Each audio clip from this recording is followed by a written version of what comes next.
cœur de la vie locale, à Aix-les-Bains, Chambéry et autour du lac du Bourget. Radio Grand Lac. Comment ça va? Doc Bruno parle de votre santé sur Radio Grand Lac. Bonjour à tous, bienvenue sur Radio Grand Lac pour 45 minutes de Comment ça va avec Doc Bruno. Et on va parler d'alimentation saine, ce qui est tout à fait d'actualité en ce moment. Donc l'alimentation, qu'est-ce que c'est? C'est un bien grand mot. Pour certains, c'est un gros mot. Pour moi, c'est un sujet qui est vaste, complexe. Alors maintenant, là, on est dans la période estivale et tout le monde a préparé les maillots de bain pour l'été, la tenue qui fait fureur sur la plage. Et pour ceux qui l'ont pas fait, il est encore temps de changer. Alors bonjour Sandra. Merci bonjour Bruno. Bonjour Doc Bruno, ça Comment va? ça va, Doc? Eh ben, ça va bien. Quoi de neuf, docteur? Moi, je suis toujours ravi de vous rencontrer et puis d'échanger avec vous. Nous aussi, écoute. Et puis là, surtout pour parler d'alimentation et. Nous, si tu nous demandes comment on va dire comme si, comme ça. Non, on va plutôt pas mal. Voilà. Oui, parce qu'on disait vraiment que la santé, c'était le bien le plus précieux. Ah, il n'y a pas plus précieux Quand on avait que ça, la santé. on avait tout. Mais c'est sûr, ma pauvre dame. Oui. Parce que sans santé, on a beau être millionnaire, ouais. Eh bien, même un millionnaire malade sera cloué sur un lit, tout comme le commun des mortels. Alors, la diététique, allez-vous me dire, parce que on n'est pas là pour parler des vacances, même si c'est d'actualité et qu'on sait que Sandra là va arrêter de travailler tout l'été. Ça y est, continue toi. Voilà, tout à fait. Moi, tu je suis m'as là. pour aussi. Tiens, j'en avais un, maintenant j'en ai deux. Voilà. Et allez. Moi, je continue. Bah oui, toujours les hommes sont toujours au fond. Ah, vous êtes jaloux les deux là. Mais voilà. Ceci dit, est-ce qu'elle travaille de temps en temps? Bruno, oui. Tu vois la porte là? On en parlera hors antenne. Hors antenne. Oui, alors parce que les auditeurs sont quand même là pour entendre alimentation. Alors l'alimentation, il y a des grandes règles d'hygiène alimentaire et puis il y a des modes. Dans les modes, on se souvient de Paul Loussoulitzer dans les années 80 qui disait que pour perdre du poids, il faut manger du foie gras matin, midi et soir au goûter, du confit de canard, du magret de canard. C'est bon pour le cholestérol, ouais. Ah non, mais alors, justement, il n'y a pas de cholestérol. Ah d'accord. Alors, il y a effectivement des études américaines qui disent que ceux qui consomment du foie gras, du canard, etc., ça favorise pas le cholestérol. Bon, alors moi j'ai pas lu les études. La Dordogne, cliniques, le Lot et le Gers, ce sont les départements français où il y a le moins de maladies cardiovasculaires. Oui, alors peut-être aussi qu'ils sont moins stressés parce que dans les pathologies cardiovasculaires, il n'y a pas que le problème du cholestérol. Donc Soulitzer, et quand on voit comment il est maintenant, on peut se poser des questions sur l'hygiène alimentaire ou l'hygiène tout court qu'il a eu. Dans les régimes à la mode, il y avait le régime Fletcher au 19e. Alors Fletcher disait que pour être en bonne santé, il faut mastiquer beaucoup, longtemps, et bien après on crache. Alors c'était bien plus. Ah oui. Alors on va faire un quiz. Combien de fois faudrait mastiquer les aliments pour plus bien de 22 digérer? fois. Plus de 22 fois une fois. 22 fois, Sandra? 30 fois. 30 fois, 2 fois. Il faut monter encore. Encore? 40 fois. 40 fois. 50. 50. Qui dit mieux? Qui dit mieux? Une fois. On se croirait à pyramide. Non, sérieux. C'est votre dernier Bruno. mot? Ouais. Eh ben, il faudrait mastiquer 70 fois chaque bouchée. Mais tu t'imagines? Ah oui, je l'imagine parce que c'est extrêmement difficile. Et quand t'as un grain de raisin, tu m'expliques comment tu fais, non? Tu le fais tourner dans la bouche et... Tu commences à le manger à 8h le matin. Puis à midi, t'as fini, quoi. Mais ceci dit, le fait de mastiquer correctement, ça permet d'avoir la sensation de satiété plus vite. Parce que la digestion, le tube digestif... Ça a le temps de s'installer. C'est ça. Ouais. Alors, la digestion, elle commence dans la bouche et elle finit dans l'anus. Oui. Donc, faut pas se tromper de sens. Hein. Ouais. C'est vrai que c'est embêtant. Donc, dans la bouche... On a le meilleur. Dans la bouche, nous avons des enzymes digestives, notamment les amylases, qui vont commencer à dégrader les aliments. Alors, si les aliments arrivent dans l'estomac trop gros, eh bien, l'estomac va devoir fournir un travail plus important, travail qu'il ne pourra pas toujours faire, et les aliments vont arriver dans l'intestin grêle sans avoir été correctement dégradés. Ça, c'est la première chose. Et le fait de mastiquer, eh bien, on va donner l'information au cerveau de la quantité d'aliments et de nutriments qui est rentré dans notre organisme, et le cerveau, à un moment donné, va dire stop, là, il y a ce qu'il faut pour ce dont on a besoin. Alors que si on avale en croquant 2 fois, eh bien c'est la dilatation de l'estomac qui va dire moi je suis plein, il y a plus de place, donc on arrête. Sauf que cette information, on a déjà dépassé de plus de la moitié de nos besoins. Donc on voit bien que l'importance de la mastication, elle est fondamentale. Donc voilà, c'est là où débute la digestion. Donc Fletcher, lui, il avait trouvé la solution, c'est de mastiquer effectivement au moins 70 fois, voire plus. Et puis après, on crache. Alors c'est très élégant quand on a des invités, on met une assiette, un crachoir. Bon. Après, on a tous connu les régimes du camp. Oui. Très à la mode il y a 15 ans en arrière. Oui. Et puis lui, il a fait fortune avec ses livres, fait fortune avec ces plats qu'on peut acheter.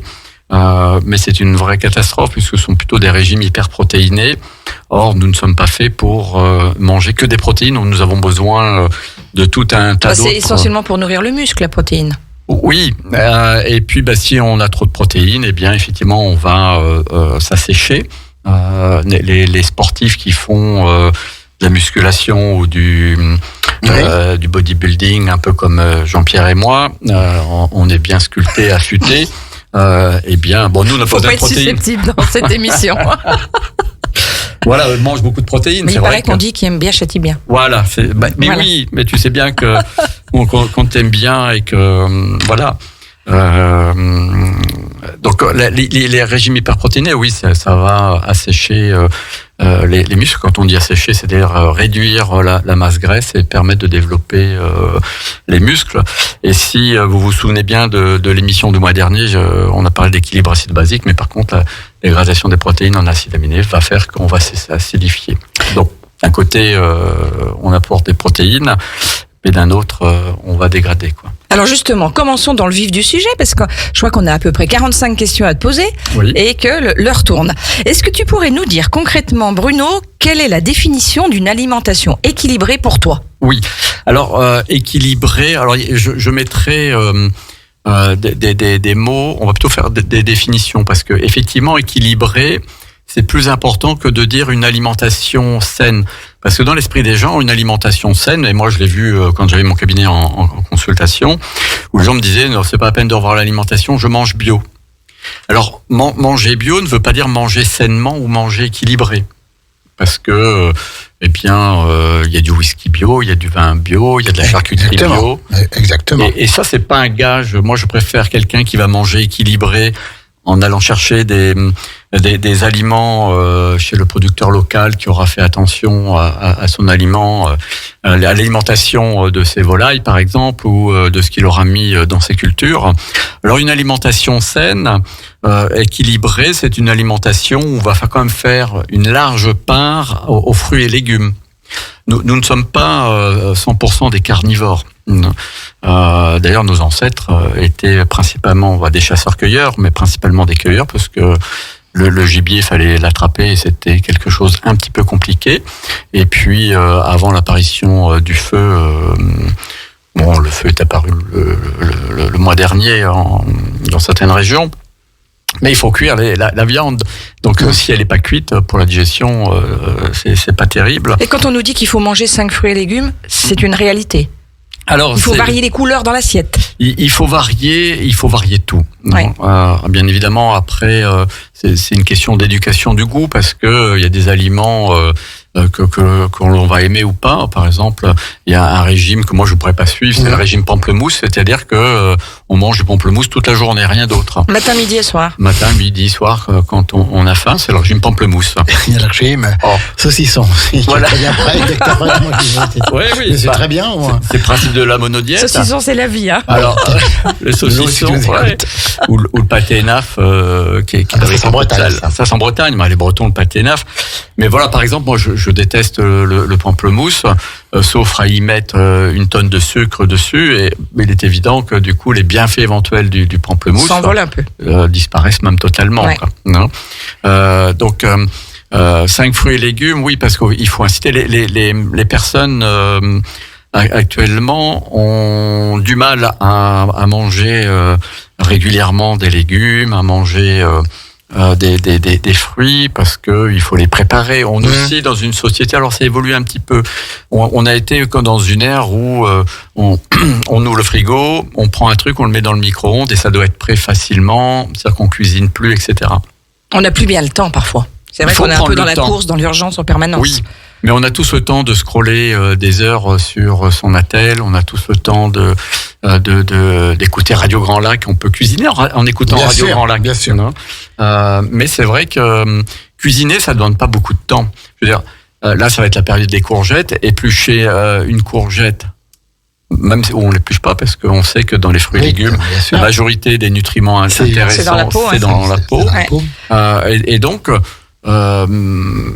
cuire des courgettes à la vapeur ou les couper en lamelles et les passer à la plancha ou les passer au four, ça ne demande pas beaucoup de temps. En réalité, ça demande moins de 10 minutes.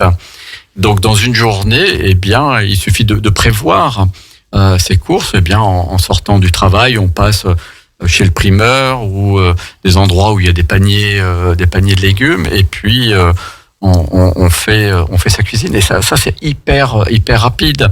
Par exemple, l'hiver, les mêmes légumes, il existe des appareils. Alors, j'ai ça parce que je suis pas un très grand cuisinier. Mon ami oui, moi non. Un appareil à faire la soupe. J'achète les légumes, je les coupe en vrac, je les mets dedans et puis voilà. Et au pire du pire, pour ceux qui n'ont pas le temps, eh bien, vous pouvez acheter des légumes surgelés.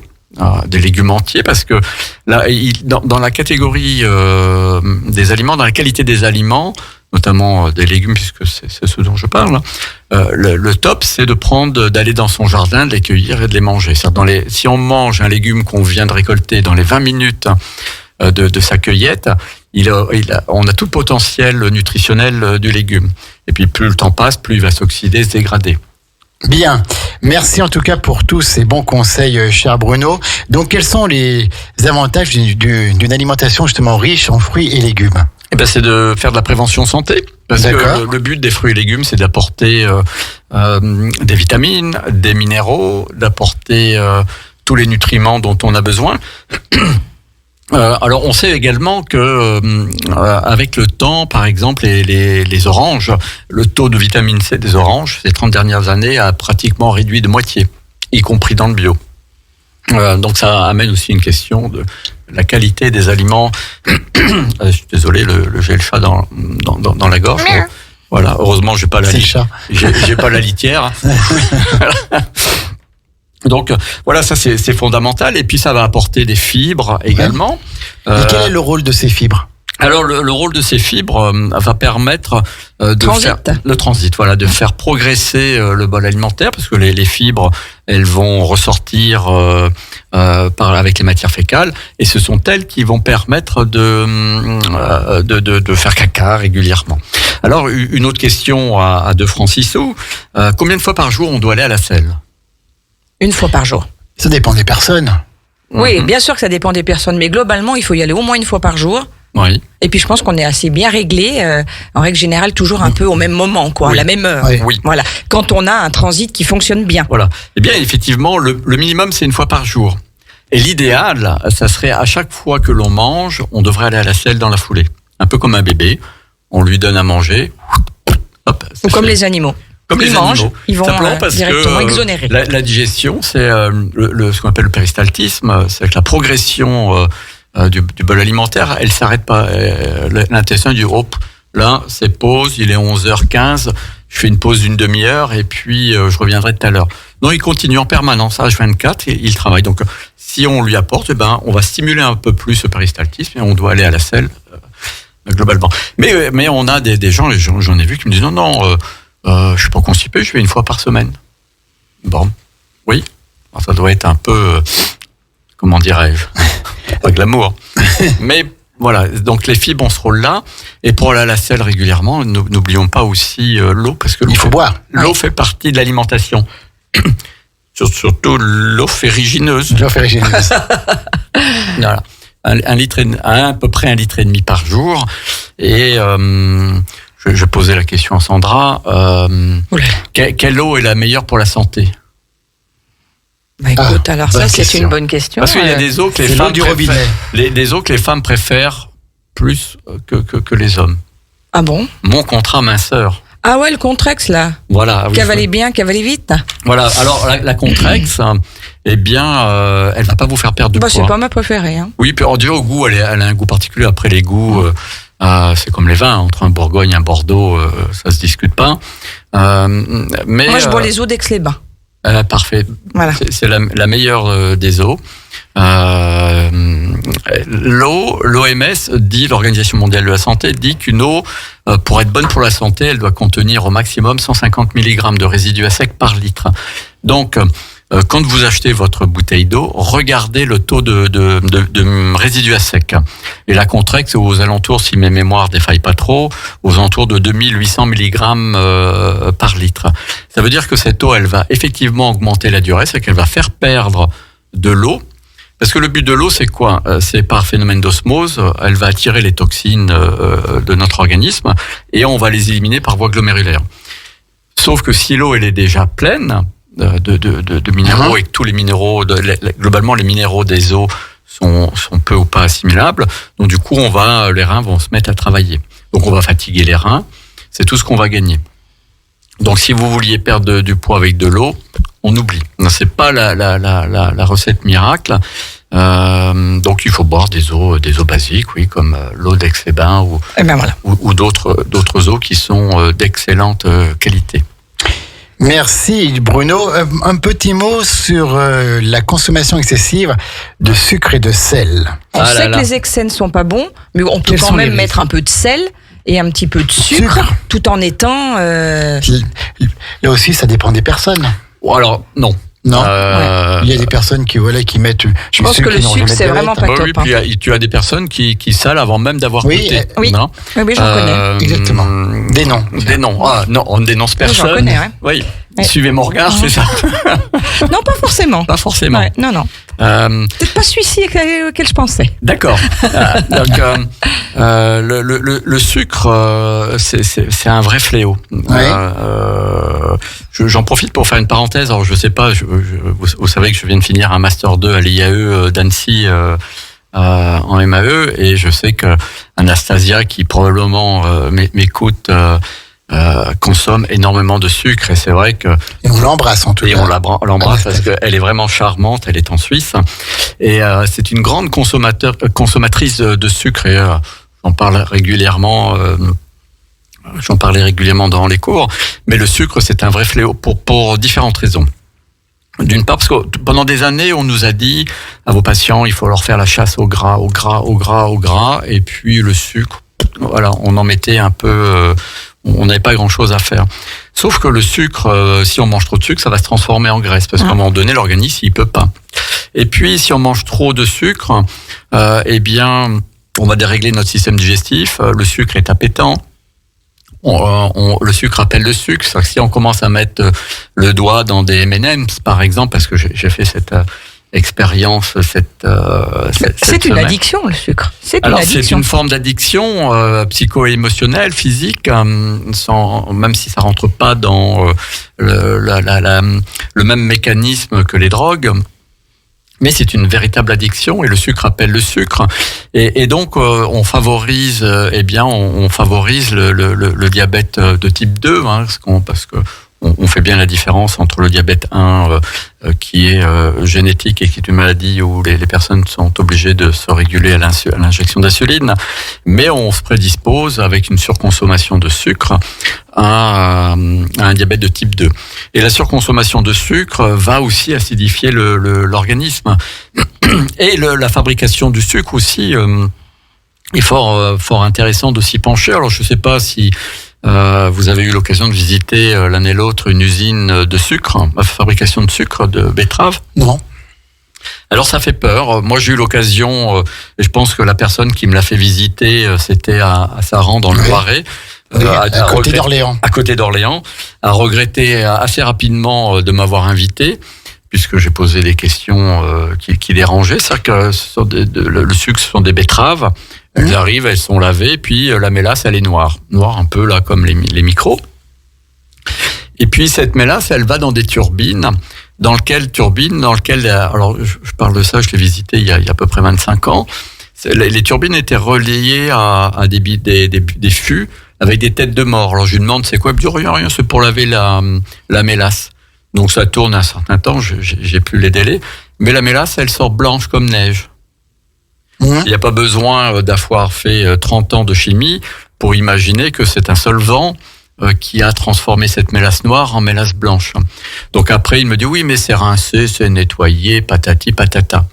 Donc du coup, on se retrouve avec un sucre qui est dépourvu de nutriments, parce qu'à la limite, la betterave en elle-même, elle contient du sucre, mais elle contient aussi des nutriments, oui, pas que.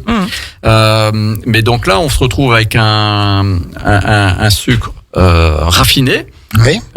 Et en plus avec des traces de solvant, parce que il va en rester forcément. Donc voilà. Et donc on ingère ça. Et si vous ingérez ça, vous allez dérégler complètement votre organisme, votre intestin, lui, il va pas aimer. Et puis en attendant, quand vous mangez du sucre, vous mangez pas autre chose parce que vous n'avez pas envie. Quand vous avez commencé à mettre le nez dans du sucre, si on vous présente des carottes râpées, encore les carottes sont sucrées, mais par exemple si on vous présente des endives à côté, l'endive un petit peu amère, un petit peu... Et prendre le sucre. Voilà, et les gens vont prendre le sucre. Et malheureusement, on habitue les enfants parce que le sucre, c'est aussi associé à la récompense. Et donc les enfants... Oui, puis c'est les bonbons, c'est tout ça. C'est les bonbons. Moi, je me souviens quand j'étais enfant, chez ma grand-mère, comme toutes les grand-mères, elle était adorable et je l'embrasse là où elle est en paix. Mais on a le droit à un bonbon par semaine. C'était pas tous les jours. Même si on avait fait bien, on avait le droit à un bisou. Voilà. Et oui, c'est sûr que le bisou est plus sain. Il est beaucoup plus sain. Ouais. Et puis on mangeait des légumes que faisait mon grand-père du jardin. Et il y avait pas de problème. Et donc le sucre, c'est un vrai fléau. Alors aujourd'hui, des associations de santé luttent contre le sucre parce qu'on en trouve y compris dans les plats préparés. C'est-à-dire que il y en a partout. Un plat préparé, déjà le plat préparé, ça devrait, industriel ne devrait pas exister, mais il y a du sucre et du sel. Alors le sel, c'est un exauceur de goût, etc. Mais pourquoi y mettre du sucre? Non. Et je reviens aussi sur la question, parce que je ne suis pas atteint de troubles cognitifs sur le sel, Sandra. Parce que je vois, tu commences à gratter la tête en disant, il parle du sucre, et puis le sel, il n'en parle pas. Le sel, est-ce que ça bouche les artères ou pas? Alors ça bouche pas les artères. Mais par contre, le cholestérol, on y reviendra tout à l'heure, va boucher les artères que sous condition. Le sel, globalement, on ne devrait pas consommer plus d'1 gramme par jour. Alors 1 gramme, tout compris, y compris de ce que l'on va trouver dans les aliments, ça représente les petits sachets en papier qu'on peut avoir dans certains restaurants. Et ça, on n'a pas besoin, on a déjà plus d'1 gramme avec l'alimentation. Oui, voilà. Et la surconsommation de sel va faire le principal risque, c'est l'hypertension. C'est que ça va faire grimper la tension artérielle. Et là, ça devient un facteur de risque pour les pathologies cardiovasculaires. C'est que ça bouge pas les artères, mais l'hypertension, c'est que si les artères sont soumises en permanence à une hypertension, eh bien, elles ont une élasticité, mais qui est limitée. C'est-à-dire que si à un moment donné, parce que l'alimentation est carencée en acides gras essentiels, donc les artères vont être moins souples, moins fluides, eh bien, il y a un risque qu'elles lâchent. D'accord. Donc pas trop de sel, pas trop de sucre. Pas trop de sel, pas trop de sucre. Voilà. Si on dit un petit mot peut-être avant la pause musicale, un petit mot sur la malbouffe. Alors ce qu'on appelle la malbouffe, est-ce qu'il y a un impact si on en consomme trop, voilà, sur la santé physique et mentale. Pour la santé physique et mentale, tout à fait. Oui. Sur les deux, parce que on peut pas, effectivement, d'un point de vue santé holistique, on peut pas dissocier le psychologique du mental. Alors, pour parler de la malbouffe, je vous invite à revoir le film qu'avait fait un Américain dont le nom m'échappe, pour dénoncer les fast-foods aux États-Unis et notamment McDonald's. Il avait mangé McDonald's matin, midi et soir au goûter, etc.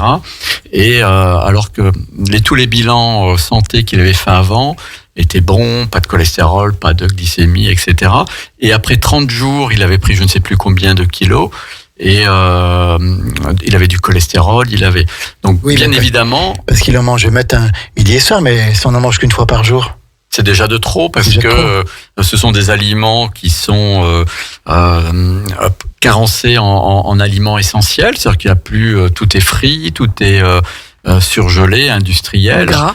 Très gras. Mais oui. Parce que même la viande... Il y a quand même le prix de la viande pour une bonne viande. Je vous invite à aller chez votre boucher. C'est-à-dire que la viande, c'est du muscle. Et dans les muscles ou dans l'animal, il y a aussi beaucoup de gras. Et il est évident que pour avoir un burger à 2 €, on va pas mettre une entrecôte, un bon bout de viande. Oui, donc, tout à fait. il y a majoritairement du gras et peu de muscles. Et comme tout est frit, on va avoir un apport de graisse trans, de graisse saturée, de graisse trans, qui elles vont boucher nos artères. Parce qu'on a fait beaucoup la guerre au cholestérol, on continue, mais le cholestérol, tant qu'il circule, qu'il se dépose pas, il pose pas de problème. Là où il pose problème, c'est quand il s'oxyde. Et si on voulait vraiment faire une prévention du risque cardiovasculaire avec le cholestérol, on devrait, en plus du dosage de cholestérol total HDL, LDL, on devrait aussi contrôler le cholestérol oxydé.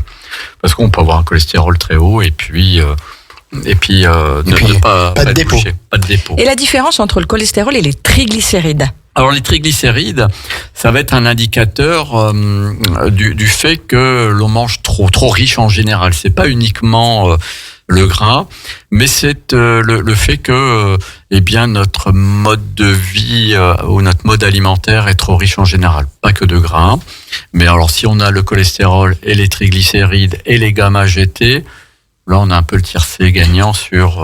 Les gamma GT, maintenant, certains docteurs n'y prêtent plus trop attention. Avant, c'était pour l'alcool.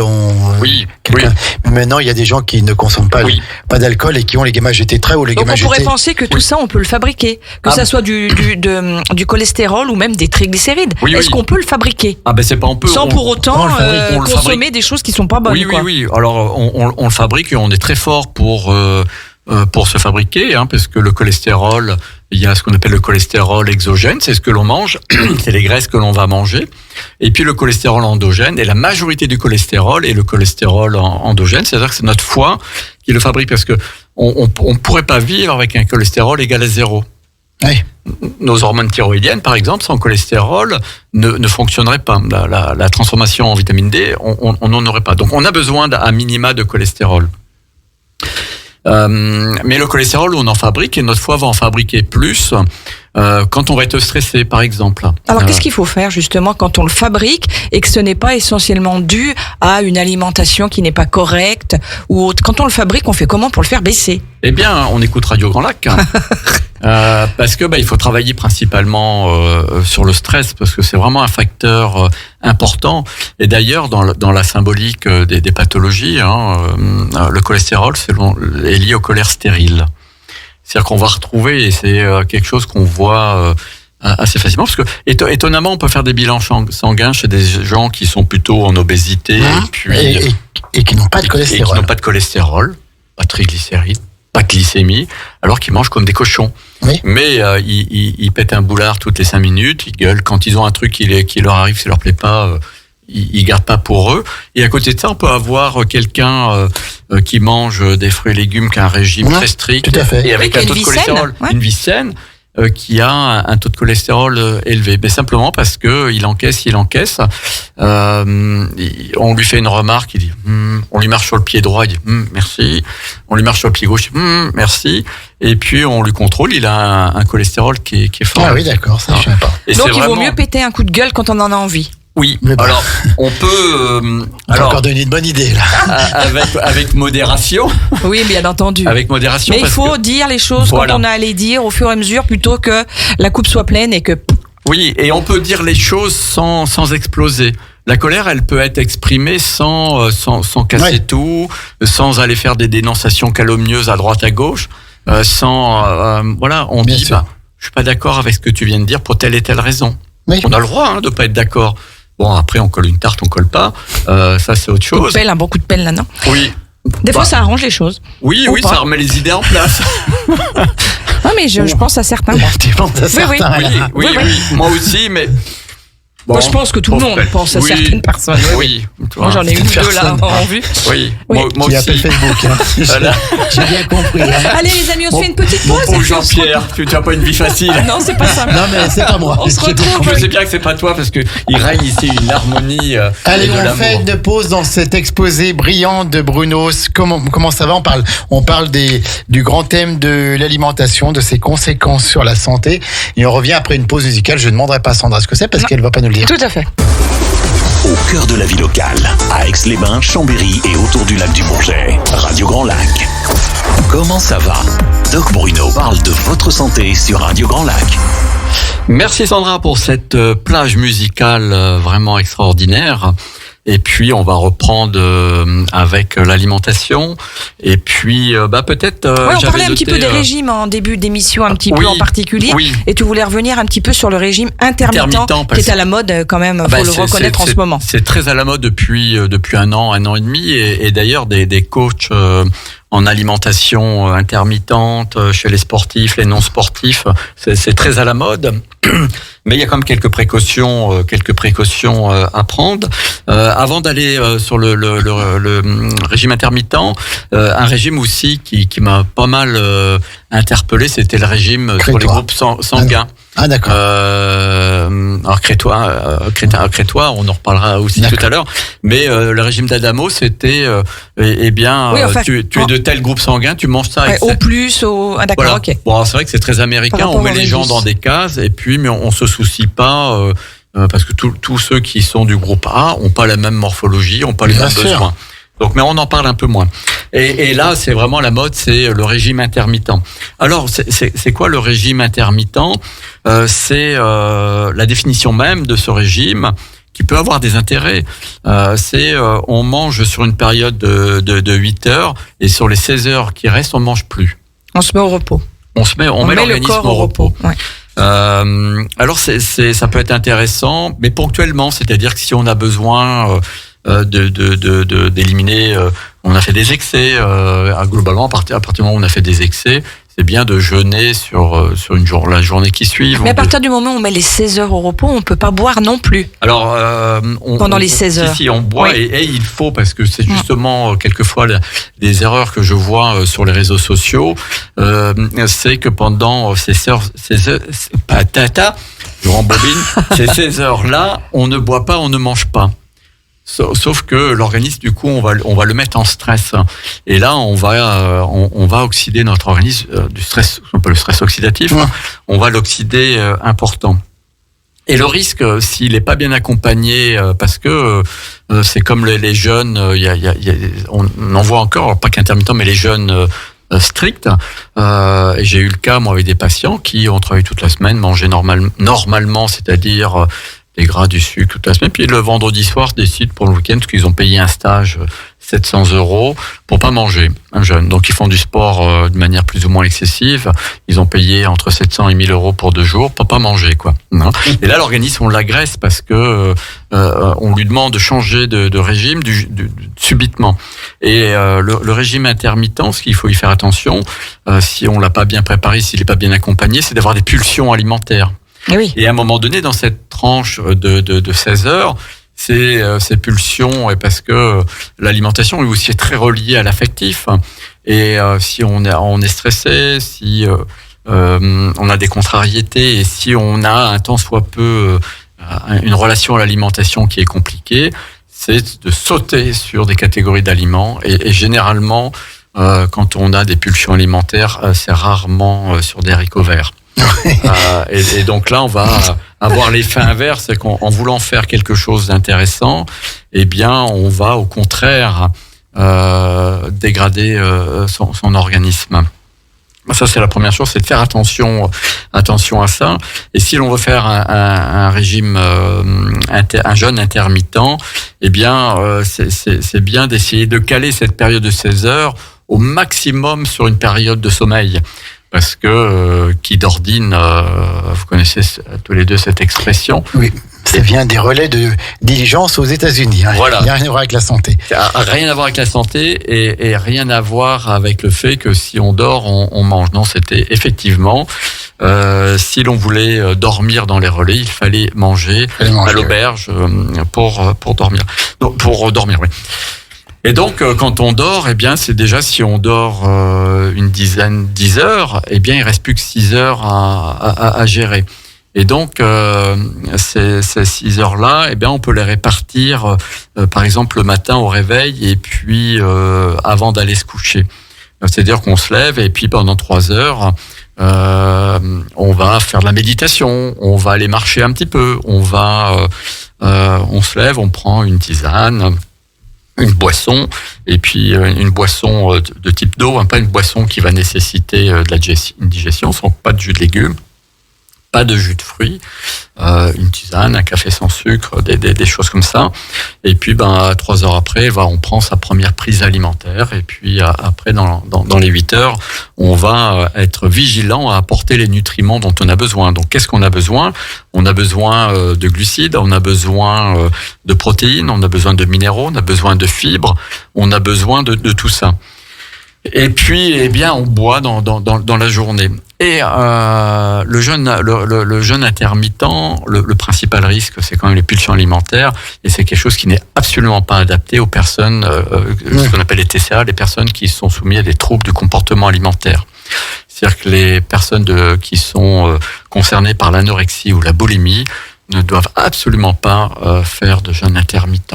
Parce que on sait que ça va avoir un impact important sur les pulsions et que on va aggraver les personnes qui ont des troubles du comportement alimentaire. C'est une vraie maladie. Ce n'est pas les troubles du comportement alimentaire, contrairement à ce qu'on a pu dire pendant des années. C'est pas un truc, les parents ne sont pas responsables, c'est pas un phénomène de mode chez les personnes qui en sont concernées, c'est une vraie maladie, et chez ces personnes-là, il faut vraiment y faire attention, quoi.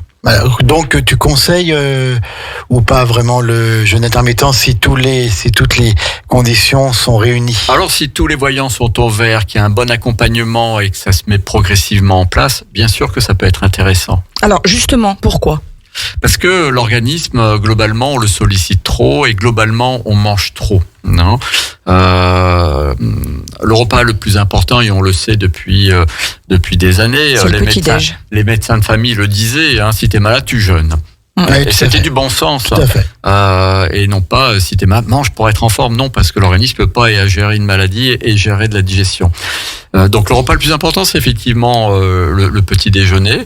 Le midi, on mange moyennement en termes de quantité, sauf si on a prévu d'aller abattre à la scie ou à la hache la forêt. Et puis le soir, on mange vraiment très léger.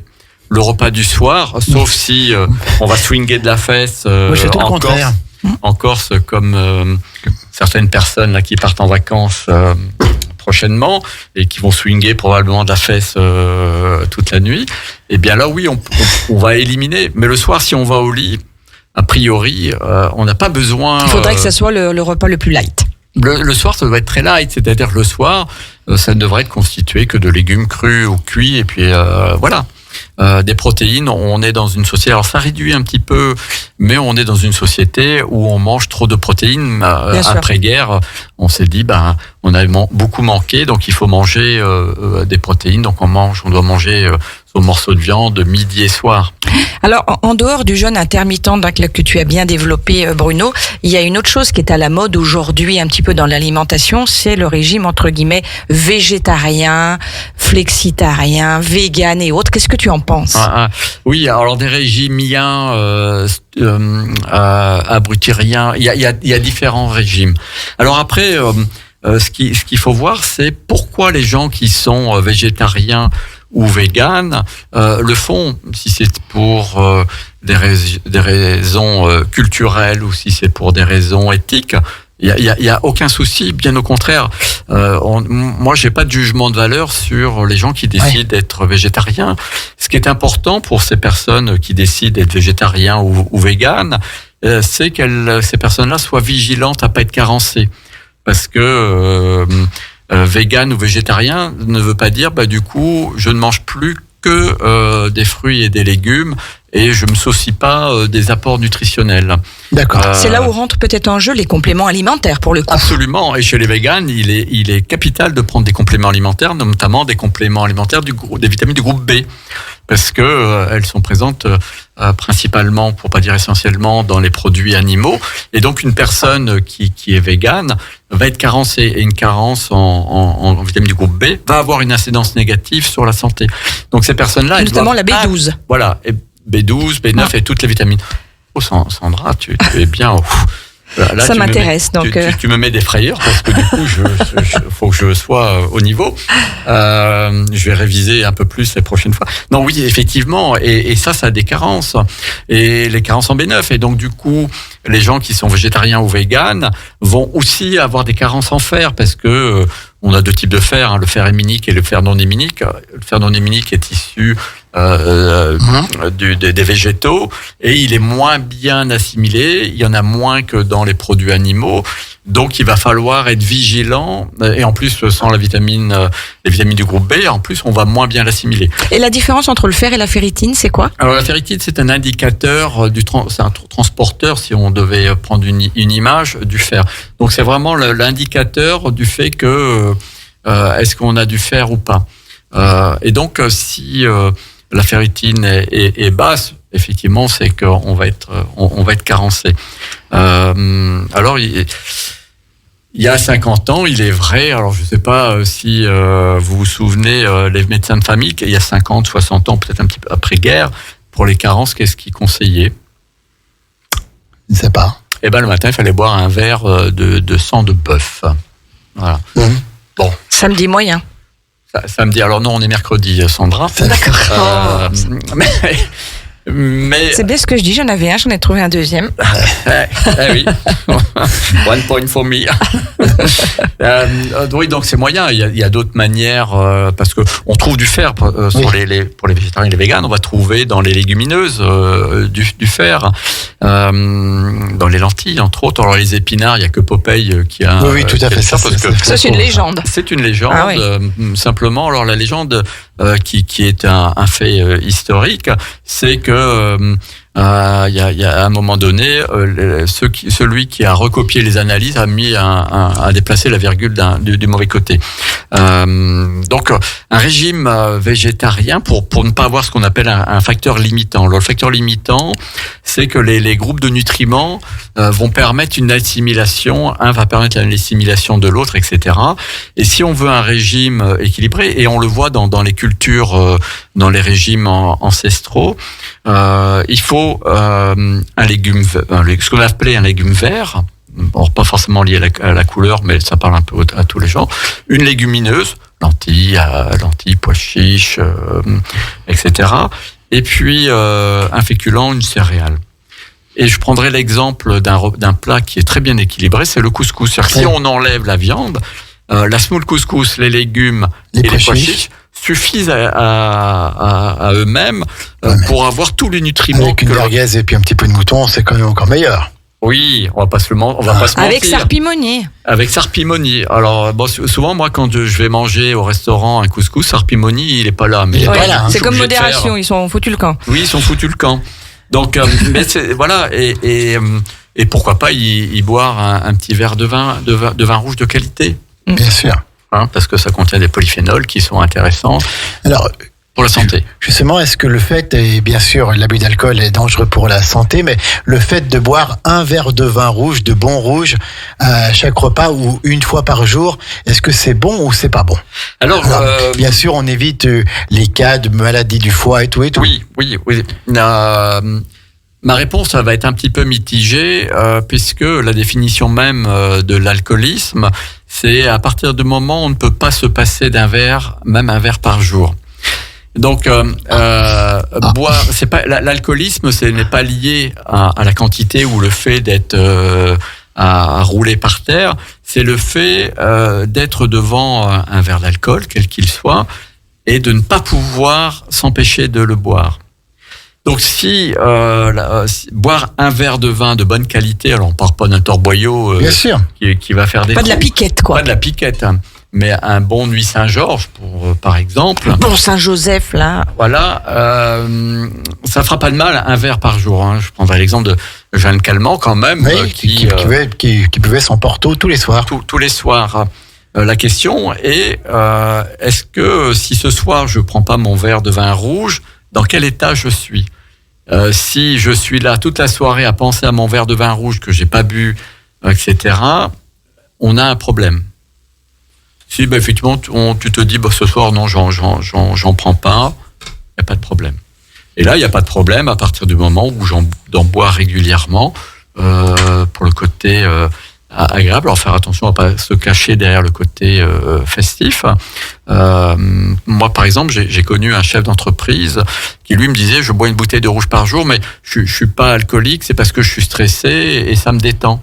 Mais est-ce que tu peux t'en passer ? Non, je peux pas, mais je suis pas alcoolique. Si, tu es alcoolique, de par la quantité et de par le fait de pas pouvoir s'en passer. Donc voilà, alors je sais pas si ça répond à ta question, parce que ma réponse, elle est un peu demi-teinte. Voilà, parce que souvent, l'alcoolisme, les gens pensent qu'il faut plutôt sur une question de quantité, mais la vraie définition de l'alcoolisme, c'est l'incapacité à s'en passer, quoi. D'accord. Voilà. Donc, D'accord. Voilà. On arrive bientôt au terme de cette émission sur l'alimentation. Est-ce qu'il y a encore quelques points importants que tu voudrais évoquer ? Eh bien, oui. Alors, c'est quoi un repas équilibré ? Parce que c'est là où il faut. C'est quoi un repas équilibré ? Où il faut en venir. Alors, soit un repas chez quelqu'un qui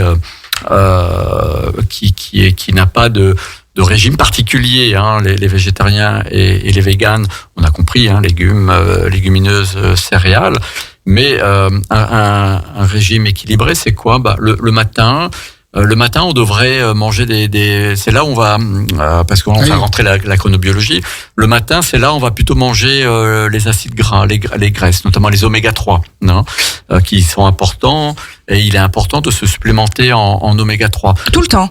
Il faut en consommer tous les jours parce que... Et ça se trouve uniquement dans les poissons ? Alors on en trouve aussi dans les végétaux, mais c'est pareil, c'est un peu comme le fer. Dans les végétaux, ça s'oxyde vite. Il faudra en manger des quantités. Donc tu aurais tendance à dire, s'il y a un complément alimentaire qu'il faudrait avoir au quotidien, ce sont les oméga 3. Eh ben oui, moi j'ai découvert les oméga 3. Parce que ça fait du bien pour le cerveau, pour le cœur, pour tout. Notre cerveau, pour ceux qui en sont pourvus, et là je fais pas je fais pas de sexisme, est composé de 45% d'oméga 3. Continue Bruno, continue. Hein, tu marques des points. Oui, voilà. Non, mais le cerveau en contient 45% à peu près, donc notre alimentation va pas nous en apporter suffisamment, même si tu manges du poisson gras ou du saumon fumé. Parce que le saumon fumé, même bio et d'élevage, et le poisson ne fabrique pas ces oméga 3, c'est en mangeant le plancton qui s'en charge. Donc, mais rien n'empêche de griller des maquereaux le matin, et c'est bien de manger des sardines, des maquereaux ou des anchois le matin. Sauf qu'après, un peu un tue-l'amour. Mais oui, se supplémenter. Moi, j'ai découvert aux alentours de 22-23 ans les oméga 3 et aujourd'hui, j'ai 25 ans et le reste, c'est de l'expérience. Ça fait plus de 30 ans que je prends des oméga 3 matin et soir. Matin et soir. Voilà, parce que on en est carencé et nos cellules, pour ceux qui se souviennent, c'est la double couche lipidique. Une cellule, c'est du gras. Et dans la prévention des maladies cardiovasculaires, on a besoin des oméga 3. Dans la prévention de la DMLA, on a besoin des oméga 3. Ouais. Et donc, il faut se supplémenter. Je fais juste une parenthèse. Avec Sébastien, vous avez un laboratoire Nutrazur qui fait des oméga 3 sans solvant. Les oméga 3, oui, on devrait, dès le plus jeune âge, voir mes enfants, moi, ont connu ça tout petit. Le matin, ils croquaient une capsule d'oméga 3. Croquer, c'est pas super bon. Hein. Oui, alors c'est pour les enfants. Quelquefois, mes enfants n'arrivaient pas à avaler. Je pense à ma fille Juliette qui était en stage chez nous la semaine dernière, qui a actuellement un peu de peine à avaler. Croquer les oméga 3, et c'est vrai qu'elle avait une haleine de sardines. Oui, tout à fait. Voilà. Mais c'est tellement important dans le développement du cerveau des enfants, dans le maintien des fonctions cognitives, dans surtout chez la femme. Donc concrètement, Bruno, si on doit avoir un complément alimentaire, qu'on soit plutôt jeune âge. ou plutôt à tout âge, Les oméga 3. qu'on doit avoir sur notre table Oméga dans la 3. cuisine, ce sont les Les oméga oméga 3 et en prendre le matin et le soir, tout le temps. tous les jours. Tous les jours. Il n'y a pas à la limite un moment donné où on se dit on arrête On peut pour bien reprendre, faire un peu une pause entre guillemets. On peut. Est-ce que c'est pas mieux comme ça? On peut, ça va dépendre de tout à chacun. Pour avoir fait de la recherche aussi sur les oméga 3 avec l'université d'Aveiro au Portugal, sur la prévention de maladies cardiovasculaires, quand on voit tous les essais qui ont été faits, toutes les études qui ont été menées, moi, rien que ça me donne pas envie d'arrêter. Ah, oui, d'accord. Et je sais que quelquefois, j'arrête pour différentes raisons, parce que je suis en vacances, en déplacement, j'ai oublié. Je me rends compte que d'un point de vue vigilance, d'un point de vue énergie, rapidement, alors peut-être que c'est dans ma tête, parce que ils sont nombreux dans ma tête, mais voilà, c'est vraiment important d'en avoir.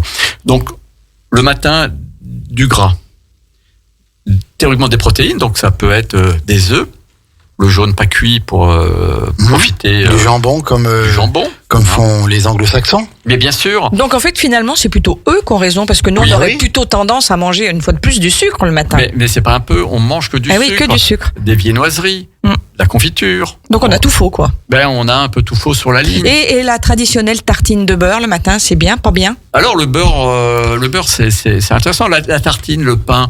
Si vous n'avez pas si tu n'as pas d'intolérance au gluten, oui, ça fait partie du groupe des céréales. Oui, c'est mieux que du pain que de la confiture. Parce que la confiture, malgré tout, Ça reste du quand sucre. c'est un peu industriel, ça reste quand même du sucre. Même si c'est fait maison. Ouais. Parce que si tu arrives à faire une confiture sans mettre 1 gramme de sucre, T'es doué.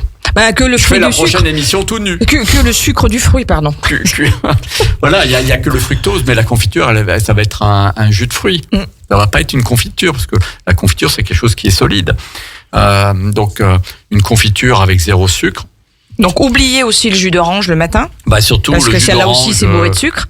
Donc concrètement, on peut boire quoi le matin au petit-déj? un jus de légumes, par exemple. Ouais. Un jus de carotte. C'est vrai que ça a tendance à faire moins rêver, mais c'est meilleur pour la santé. Ça fait moins rêver, mais c'est meilleur pour la santé. Et après le café, le thé, la tisane, enfin peut-être pas la tisane Oui. le matin, mais le thé, le café, on peut le faire. Mais bien sûr, un thé, pourquoi pas une tisane, une pisse mémé le matin, pourquoi pas. Et là, c'est intéressant parce que dans les jardins, on a des herbes aromatiques et c'est le moment de faire une tisane le matin. C'est même le moment, là, les herbes aromatiques, de les récolter et puis soit de les sécher ou de les congeler pour cet hiver. Donc le matin, c'est ça.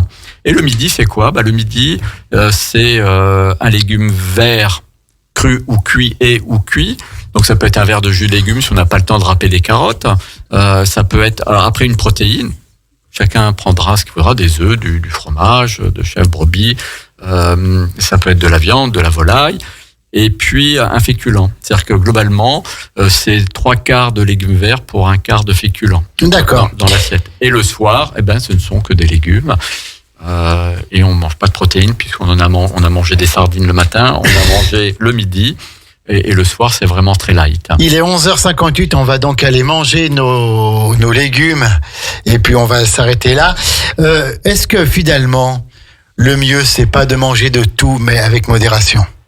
Si modération est disponible, oui. Oui. Voilà, il vient manger. Et puis, c'est d'avoir une alimentation variée, des produits de qualité, éviter tout ce qui est industriel, éviter tout ce qui est transformé. Après, ça, c'est comme on peut aussi, quoi.